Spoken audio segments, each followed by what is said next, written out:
আসসালামু আলাইকুম সম্মানিত দেশবাসী, আমি cancer specialist doctor S Sarwar, Habiganj সদর ৩, হবিগঞ্জ, লাকাই এবং শায়েস্তাগঞ্জ সংসদ সদস্য পদে নির্বাচন করছি।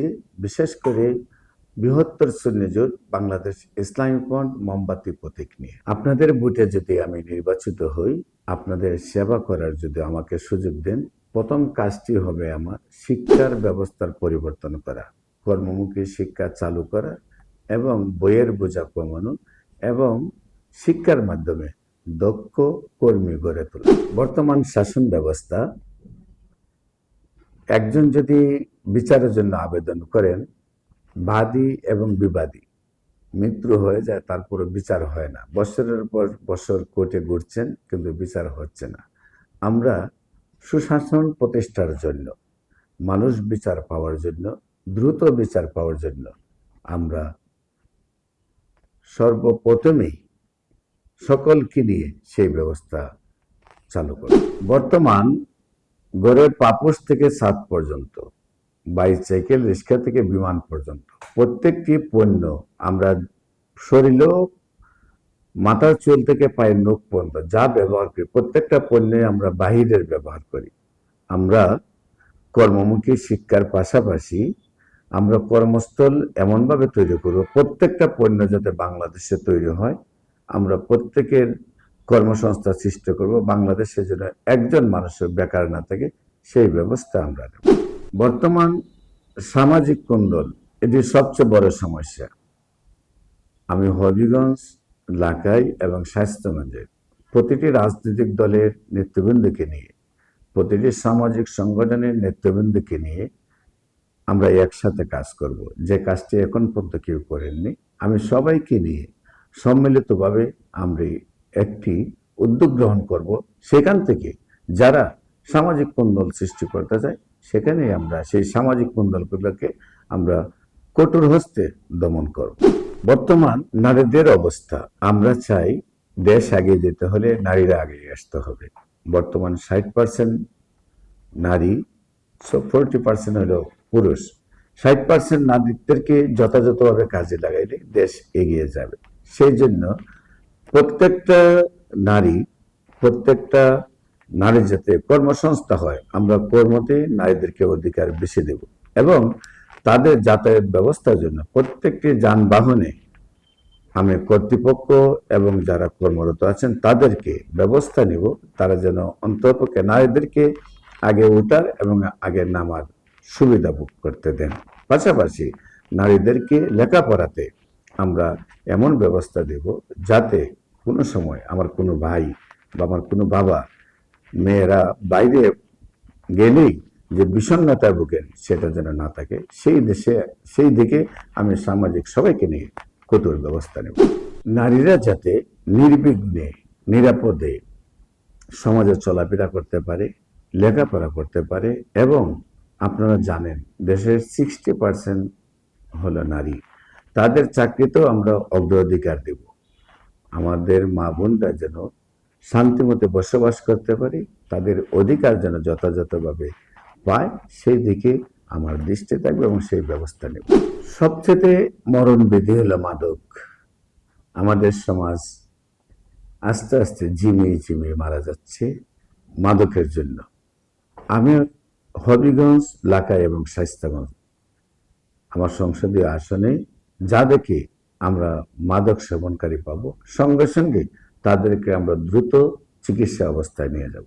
পাশাপাশি যারা মাদক বিক্রেতা তাদের প্রতি আমরা আইনত ব্যবস্থা নিব।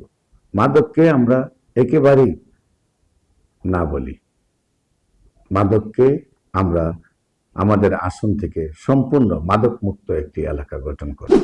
আমি নিরাপদ জীবন চাইয়ের কেন্দ্রীয় সভাপতি হিসাবে শ্রমিকদের আন্দোলন করেছি 30 বছর। শ্রমিকের যে কষ্ট তা আমি ভালো করে বুঝি। আমি মাটি কেটে দেখেছি, প্রতিটা মাটি কাটার আঘাত হৃদয়ে এসে লাগে, হার্টে এসে লাগে। আমি ধান রোপণ করে দেখেছি, ধান রোপণে প্রতিটি আঘাত মেরুদণ্ডের হাড়ে এসে লাগে। এত কষ্ট করে শ্রম দিয়ে সন্ধ্যায় যে মজুরিটা শ্রমিক পায়, তা দিয়ে তাদের 3 বেলা খাবারের ব্যবস্থা হয় না। তাই যাতে শ্রমিকদের ন্যায্য শ্রমের বেতনটা পায়, তাদের ভাতাটা পায়, সেই দিকে আমি ব্যবস্থা নেব। বর্তমান ভোগ্যপণ্য যে ঊর্ধ্বগতি আর শ্রমিকের যে মজুরি, এতে সামঞ্জস্য নেই। তাই শ্রমিকদের বেতন কিভাবে বৃদ্ধি করা যায় সেই দিকেই আমি প্রথমে ব্যবস্থা গ্রহণ করব। আমার কৃষক ভাইরা সোনার ফসল ফলাতে যে হাড় ভাঙা পরিশ্রম করেন, তারপর ফসল ঘরে আনার পর যখন বিক্রয় করেন, তখন তাদের সেই ন্যায্য মূল্য তারা পান না। যে টাকা খরচ হয় সেই টাকাটা তাদের উঠে না। এই ব্যবস্থাকে পরিবর্তন করতে হবে। বিশেষ করে কৃষকদেরকে সুদবিহীন ঋণ দিতে হবে। সরকারের পক্ষ থেকে ভর্তুকি দিয়ে আমরা কৃষকরা যাতে লাভবান হন, সেই জন্য যথা টাইমে তার প্রয়োজনীয় কীটনাশক ঔষধ, পণ্য ফলনের জন্য যে সরঞ্জাম প্রয়োজন হয়, তা যথাযথ টাইমে পৌঁছাইতে হবে। পাশাপাশি কৃষককে পণ্য বিক্রয়ের সময় যাতে তার লভ্যাংশ সহ পান, সেই ব্যবস্থাটুকু আমি নেব। আমাদের দেশে লেখাপড়ার পর একটি উদ্যোক্তা হওয়ার জন্য, সামান্য পুঁজির জন্য আমাদের অনেক এডুকেটেড ছেলেরা কিছু করতে পারেন না। সেখানে আমরা সুদ মুক্ত সার্টিফিকেটের উপর উদ্যোক্তাদেরকে সরকারিভাবে ট্রেনিং দিয়ে আমরা তাদেরকে ঋণ প্রদান করব এবং তাদেরকে ব্যবসায় যাতে উদ্যোক্তা হিসাবে লাভবান হন, সেই জন্য আমরা সবসময় তাদের প্রতি আমরা প্রয়োজনীয় ব্যবস্থা সরকারের পক্ষ থেকে নেব এবং তা তদারকি করব। বর্তমান চিকিৎসা ব্যবস্থা, 1 বছরে 100 জন ডাক্তার বিএসএমএস ভর্তি করা হয় এবং 10,000 এমবিবিএস ভর্তি করা হয়। সেখানে 100 বিএসএমএস এর মধ্যে 50% প্রায় 50 জনে ইংলিশ মিডিয়াম থেকে জড়ো পড়েন, বিদেশ চলে যান। বাকি 50 জনের মধ্যে 30 জন পাস করেন, এর মধ্যে 2 জন বা 3 জন ভালো ডাক্তার হন। এ দিয়ে কি দেশ চলে? বিশেষ করে আমার নির্বাচনী এরিয়ার কথাই বলবো। চিকিৎসার ব্যবস্থা এমন যে ভালো ডাক্তার নেই বললে চলে। আমরা যাতে আমার নির্বাচনী এরিয়ায় বেশি বেশি ডাক্তার পান এবং চিকিৎসা ব্যবস্থা যাতে সবাই সুন্দরভাবে পান, সেই জন্য আমরা একটি মেডিকেল আমার নির্বাচনী এরিয়া তৈরি করব এবং পর্যাপ্ত পরিমাণে ডাক্তার এবং ঔষধ যাতে প্রতিটা মানুষ পান, সেই ব্যবস্থা নেব। আমার নির্বাচনী এরিয়ায় প্রত্যেকটা নদী খনন করা হবে এবং দূষণমুক্ত রাখার জন্য যে কলকারখানার বর্জ্যগুলি নদীতে যায়, সেগুলা বন্ধ করা হবে। নদীতে আমরা চাই মাছে ভরপুর থাকবে এবং নৌকা চলবে, সেই নৌকাতে মাঝি গান গাইবে, সেই পরিবেশ আমরা ফিরিয়ে নিই। বিশেষ করে আমার নির্বাচনী এরিয়ায় খাল, বিল, নদী, নালায় জমাট পানি থাকার কারণে এবং ময়লা আবর্জনা পরিষ্কার না করার কারণে দূষণ, বায়ু দূষণ, এমন অবস্থা রাস্তায় চলাফেরা করা সম্ভব হয় না। আমি আল্লাহর সহমতে সেই দূষণমুক্ত পরিবেশ তৈরি করব, সমাজের সেই বর্জ্যগুলাকে পরিষ্কার করার ব্যবস্থা নেব। বর্তমান ছেলেমেয়েরা সবাই লেখাপড়া না থাকার কারণে, কর্মসংস্থান না থাকার কারণে, ব্যবসা বাণিজ্য না থাকার কারণে অধিকাংশ জায়গায় সন্ত্রাস এবং চাঁদাবাজি চলছে। আমরা সেই সন্ত্রাস এবং চাঁদাবাজিদেরকে চিহ্নিত করব এবং তাদেরকে আমরা স্বাভাবিক জীবনে ফিরিয়ে নিয়ে আসার জন্য তাদের কর্মসংস্থান তৈরি করব, তাদের ব্যবসা বাণিজ্য ব্যবস্থা করব এবং আমরা তাদেরকে আমাদের সমাজে একজন ভাই হিসেবে গ্রহণ করে সন্ত্রাস এবং চাঁদাবাজ মুক্ত আমার এলাকা গঠন করব।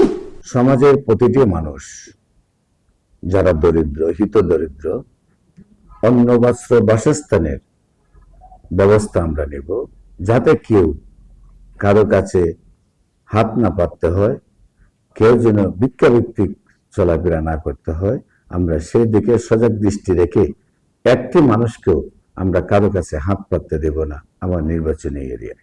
আমি তাদের সবার পুনর্বাসন করব। আপনারা আমাকে নির্বাচিত করলে সংসদে গিয়ে কোরআন হাদিসের কথা বলবো। আপনারা জানেন প্রত্যেকটা ধর্মতেই শান্তি প্রতিষ্ঠার কথা বলা হয়েছে। আমরা বাংলাদেশ স্বাধীন হওয়ার পর হতে এ পর্যন্ত আমরা যাদের কাছে শান্তি প্রতিষ্ঠার জন্য গিয়েছি, বিনিময়ে আমরা সারা পৃথিবীতে দুর্নীতিতে 5 বার চ্যাম্পিয়ন হয়েছি। আমাদের দেশে মানুষের মধ্যে এমন বিরূপ প্রতিক্রিয়া আমরা সৃষ্টি করেছি যে বাংলাদেশে প্রায় 150 মাজার ভাঙ্গা হয়েছে। এমনকি কবর থেকে লাশ তুলে সেই লাশকে আমরা পুড়িয়ে ফেলেছি। সেই হিংসা বিদ্বেষ যাতে না থাকে, মানুষের মধ্যে যাতে ভ্রাতৃত্ব বন্ধন তৈরি হয়, সেখানে আমরা সংসদে কোরআন হাদিসের কথা বলবো এবং মানুষকে শান্তির নীড়ে বসবাস করার ব্যবস্থা নেব। আমরা প্রত্যেকটা ধনী ব্যক্তি যদি বাধ্যতামূলক জাকাতের পয়সাটা আমরা গরিবকে দিয়ে দিই, তাহলে সমাজে অসহায় দুস্থ মানুষ বলতে কিছুই থাকবে না। অন্ন বস্ত্র বাসস্থানের সবার সঠিক ব্যবস্থা হয়ে যাবে।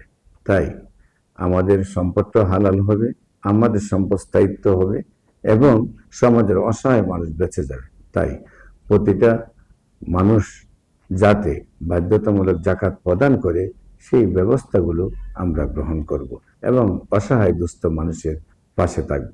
পরিশেষে আপনাদের দোয়া চাই, সহযোগিতা চাই, মোমবাতিতে ভোট চাই। বৃহত্তর সুন্নি জোটকে বিজয় লাভ করান, মোমবাতিকে বিজয় লাভ করুন। আমি যেন সংসদে গিয়ে আপনাদের সেবা করতে পারি সেই সুযোগ দান করুন। আসসালামু আলাইকুম।